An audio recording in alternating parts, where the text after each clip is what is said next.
നടൻ ജയറാമുമായി ബന്ധപ്പെട്ട് ശബരിമല സ്വർണ്ണ കവർച്ച കേസിലെ പ്രതി ഉണ്ണികൃഷ്ണൻ പോറ്റി അടുപ്പുണ്ടായിരുന്നു, അല്ലെങ്കിൽ അവർ തമ്മിലൊരു നല്ല രീതിയിലുള്ളൊരു ബന്ധമുണ്ടായിരുന്നു എന്നുള്ളത് കാണിക്കുന്നതാണ് ഈ കേസിന്റെ ആരംഭം മുതൽ തന്നെ വരുന്ന വിവരങ്ങൾ.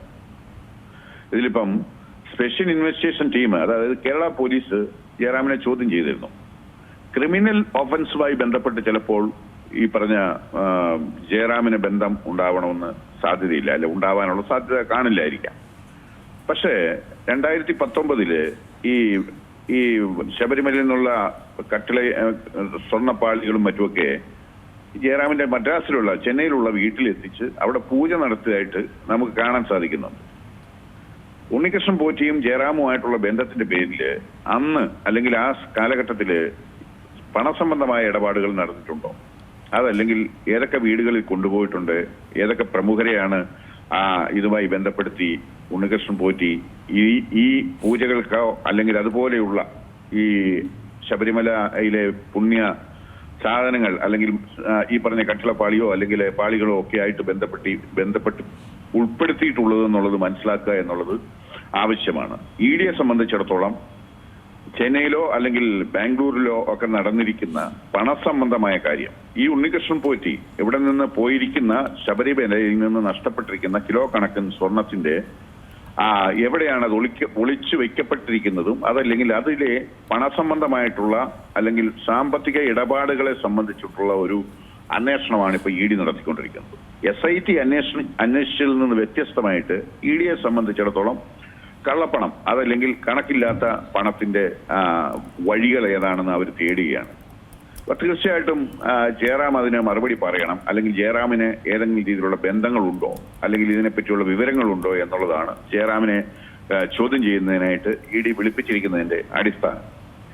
അപ്പം ജയറാമിന് അറിവുള്ള കാര്യങ്ങൾ ജയറാം പറഞ്ഞു കൊടുക്കുക. ഇനിയിപ്പോ ജയറാം ഇതിനകത്ത് പ്രതിയൊന്നുമല്ല, ഇപ്പം നിലവിലുള്ള സാഹചര്യത്തിൽ പ്രതിയാവാനുള്ള സാധ്യത ഉണ്ടോ എന്ന് അറിഞ്ഞുകൂടാ. അതിപ്പോ ഇ ഡിയുടെ അന്വേഷണം ഇതുമായിട്ട് സാമ്പത്തിക കാര്യങ്ങളിൽ എന്തെങ്കിലുമൊക്കെ തിരിമറികളും അതുപോലുള്ള കാര്യങ്ങൾ നടന്നിട്ടുണ്ടെങ്കിൽ മാത്രമേ അതിലേക്ക് ബന്ധപ്പെടുത്തേണ്ടതുള്ളൂ. ഈ പറഞ്ഞ ജയറാമിനെ സംബന്ധിച്ചിടത്തോളം ഭക്തിയുടെ ഭാഗമായിട്ട് ഈ ശബരിമല അയ്യപ്പന്റെ ഒരു തികഞ്ഞ വിശ്വാസിയാണ് ജയറാം എന്നാണ് നമ്മൾ മനസ്സിലാക്കുന്നത്.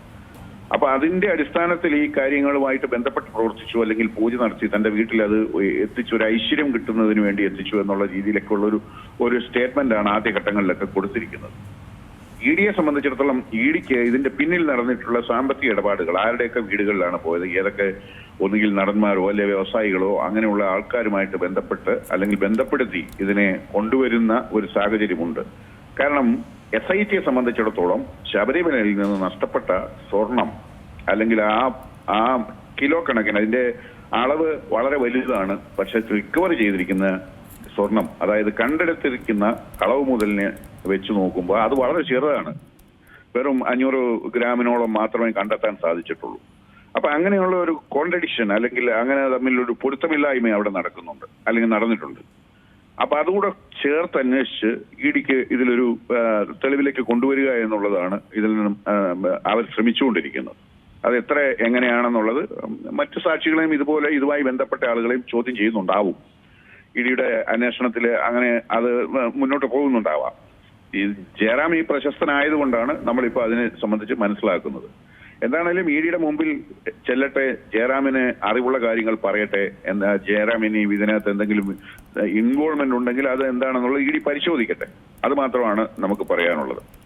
അതെ, ഈ രീതിയിൽ ഇപ്പോൾ നിലവിലെ അന്വേഷണം പുരോഗമിച്ചുകൊണ്ടിരിക്കുമ്പോൾ ഇ ഡിക്ക് ഈ സാമ്പത്തിക ഇടപാടുകളുമായി ബന്ധപ്പെട്ടുള്ള അന്വേഷണം നടത്താം. 27 പേരുടെ മൊഴി ഇ ഡി ശേഖരിക്കാൻ പോകുന്നു എന്നാണ് മനസ്സിലാക്കുന്നത്. ഈ ലിസ്റ്റ് ഈ SIT മൊഴി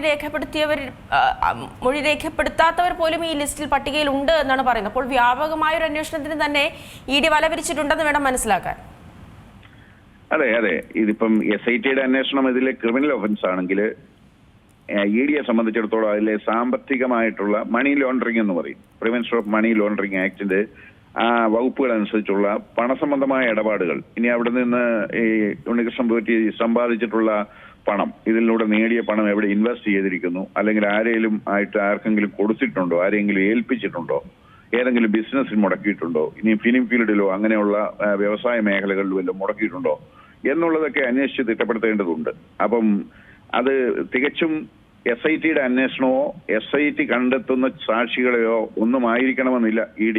കാരണം അത് പണത്തിന്റെ സ്രോതസ്, പണത്തിന്റെ വിനിമയം, പണത്തിന്റെ സമ്പാദനം, അല്ലെങ്കിൽ എവിടെയാണോ ഡിപ്പോസിറ്റ് ചെയ്തിരിക്കുന്നത്, അല്ലെങ്കിൽ എവിടെയാണോ ഇൻവെസ്റ്റ് ചെയ്തിരിക്കുന്നത് എന്നുള്ളതിനെയൊക്കെ സംബന്ധിച്ച് അവരെ വെളിച്ചത്തിലേക്ക് കൊണ്ടുവരാനാണ് ED ശ്രമിച്ചുകൊണ്ടിരിക്കുന്നത്.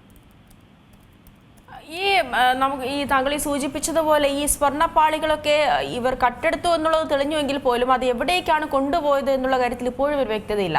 എന്തുകൊണ്ടാണ് അതിലേക്കൊരു സൂചന പോലും അന്വേഷണ സംഘത്തിന് ലഭിക്കാതെ പോകുന്നത്? അത് തികച്ചും കരുതിക്കൂട്ടി ചെയ്തിരിക്കുന്ന ഒരു കുറ്റകൃത്യമാണ്. ഇവരാരും സാധാരണ ഒരു മോഷ്ടാവിനെ പോലെയോ ഒരു പോക്കറ്റ് അടിക്കാരനെ പോലെയോ ഒന്നും ഉള്ളവരല്ല. നല്ല രീതിയിൽ അറിവുള്ള ആളുകളാണ് ഇവർ. ഇത് ഒരിക്കൽ പിടിക്കപ്പെട്ടാൽ ഇത് തിരിച്ചു കിട്ടിയെങ്കിൽ മാത്രമേ അവരെ ശിക്ഷിക്കുകയുള്ളൂ എന്നുള്ള ബോധ്യം പൂർണ്ണമായിട്ടും ഉള്ള ആളുകളാണ് ഇതിൽ ഉൾപ്പെട്ടിരിക്കുന്നവരെല്ലാം. അപ്പൊ തൊണ്ടി മുതല് തിരിച്ചു കിട്ടാത്ത രീതിയിലേക്ക് കൈമാറ്റം ചെയ്യുക, അല്ലെങ്കിൽ കൈമറിഞ്ഞ് കടത്തിക്കൊണ്ട് പോവുക എന്നുള്ളത് അവരെ സംബന്ധിച്ചിടത്തോളം പ്രധാനപ്പെട്ട ഒരു കാര്യമാണ്. ഇപ്പോൾ ഈ കിട്ടിയെന്ന് പറയുന്ന സ്വർണം പോലും അതില് ശരിക്കും ശബരിമലയിൽ നിന്ന് നഷ്ടപ്പെട്ട സ്വർണമാണെന്ന് തെളിയിക്കാൻ പോലീസിന് ബുദ്ധിമുട്ടേണ്ടി വരും. അപ്പൊ അങ്ങനെയാണെങ്കിൽ മാത്രമേ അവരെ കേസിൽ ശിക്ഷിക്കാനും സാധിക്കുകയുള്ളൂ. അപ്പം ഇത് കരുതിക്കൂട്ടി പലരും ചേർന്ന് പല ബുദ്ധിയുള്ള എന്ന് പറഞ്ഞാൽ കേസിനെ സംബന്ധിച്ചും നിയമത്തെ സംബന്ധിച്ചും തെളിവ് ശേഖരണത്തെ സംബന്ധിച്ചും ഒക്കെ ആയിട്ട് സാമാന്യത്തിലധികം അറിവുള്ള ആളുകൾ ചേർന്ന് നടത്തിയിരിക്കുന്ന ഒരു കുറ്റകൃത്യമാണ്. അപ്പൊ അത് കണ്ടെത്താൻ കുറച്ച് പാട് തന്നെയാണ്. അത് SIT കിണങ്ങി ശ്രമിച്ചെങ്കിൽ മാത്രമേ അത് സാധിക്കുകയുള്ളൂ. അത് എങ്ങനെയാണ് എന്നുള്ളത് നമുക്ക് അന്വേഷണത്തിന്റെ പൂർത്തീകരണത്തിൽ മനസ്സിലാക്കാം. ഏറ്റവും പുതിയ വാർത്തകളും വിശേഷങ്ങളും വിരൽത്തുമ്പിലറിയാൻ സീ മലയാളം ന്യൂസ് എല്ലാ ഡിജിറ്റൽ പ്ലാറ്റ്ഫോമുകളിലും ലഭ്യം.